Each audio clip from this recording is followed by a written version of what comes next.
Hello friends, welcome to JSN Ari Works. இந்த வீடியோவில் நாம் ஒரு நெக்லைனோட டுட்டோரியல் பார்க்கலாம்.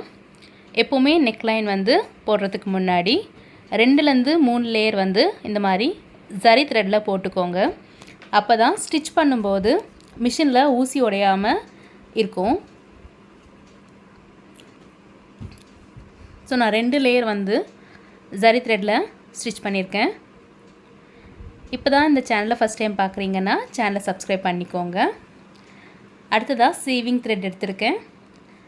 சிங்கிள் லேயரில் தான் எப்போவுமே சீவிங் த்ரெட்டை நம்ம தைக்கணும். ஸோ இந்த மாதிரி சிங்கிள் லேயர் மட்டும் எடுத்துக்கோங்க. சில்க் த்ரெட் மட்டும்தான் நம்ம எப்போவுமே டபுள் லேயர் எடுப்போம். ஒரு லைன் வந்து சுகர் பீட் வந்து தைச்சிட்டே வரேன்.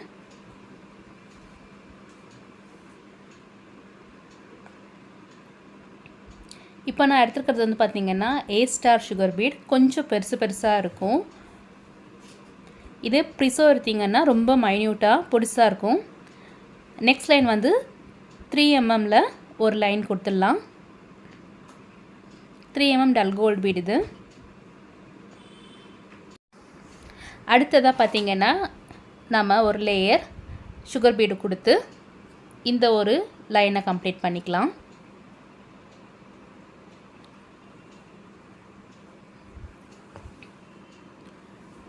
இதுக்கு அடுத்து தான் நம்ம பண்ண போகிற லைன் பார்த்திங்கன்னா வீட் பீடும் 2 mm பீடும் எடுத்திருக்கேன். என் நாட் போட்டுக்கோங்க. அதுக்கு எப்படி மார்க் பண்ணணும்னு சொல்லிடுறேன். ஒரு சென்டிமீட்டர் கேப்பில் மார்க் பண்ணிக்கோங்க. இந்த மாதிரி 5 வீட் பீட் வரும். ஒரு ஸ்கேல் எடுத்துக்கோங்க. இது பார்த்திங்கன்னா கரெக்டாக 1 சென்டிமீட்டர் வந்து சைஸில் இருக்குது. அதுக்கப்புறம் 1/2 சென்டிமீட்டர் கேப் விட்டுருங்க. அகெயின் 1 சென்டிமீட்டருக்கு மார்க் பண்ணிக்கோங்க.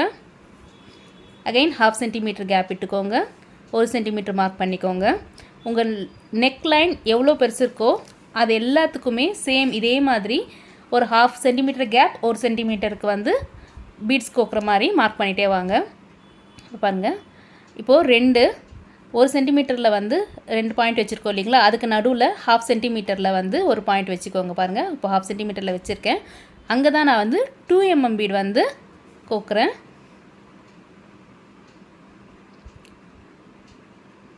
2 mm பீட் வந்து ப்ளேஸ் பண்ணிவிட்டு ஸ்டிச் போட்டுக்கோங்க. ஒரு லாக், கண்டிப்பாக ஒரு லாக் போட்டுக்கோங்க. அப்போ தான் அது வந்து ஆடாமல் இருக்கும்.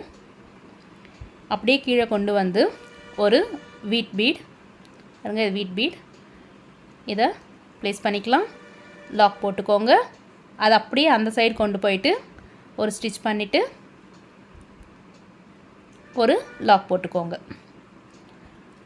இந்த மெத்தடை ஃபாலோ பண்ணுங்கள். அப்போ தான் உங்களுக்கு டிசைன் கரெக்டாக பர்ஃபெக்டாக அந்த ஷேப்பில் வரும். இல்லை உங்களுக்கு ஃபஸ்ட் டைம் ட்ரை பண்ணுறீங்கன்னா பென்சிலில் வரைஞ்சி வச்சுட்டு கூட 5 கோடு வரைஞ்சி வச்சுட்டு அதுக்கு மேலே கூட போடுங்க. இப்போது சென்டரில் ஒரு வீட் பீட் வச்சு இந்த டிசைனை முடிச்சிக்கலாம். இந்த வீடியோ உங்களுக்கு பிடிச்சிருந்துச்சுன்னா சேனலை மறக்காமல் சப்ஸ்கிரைப் பண்ணிக்கிட்டு லைக் பண்ணுங்கள். ஏதாச்சும் டவுட் இருந்துச்சுன்னா கமெண்ட்ஸில் எழுதுங்க. இதே மாதிரி நம்ம மார்க் பண்ணி வச்சுருக்கிற எல்லா இடத்துலையுமே வந்து பீட்ஸ் வந்து கோத்து முடிச்சிடலாம். இப்போது 2 ஃப்ளாருக்கும் நடுவில் இருக்கிற அந்த கேப்பில் 2 mm பீட் வந்து போட்டிருக்கேன்.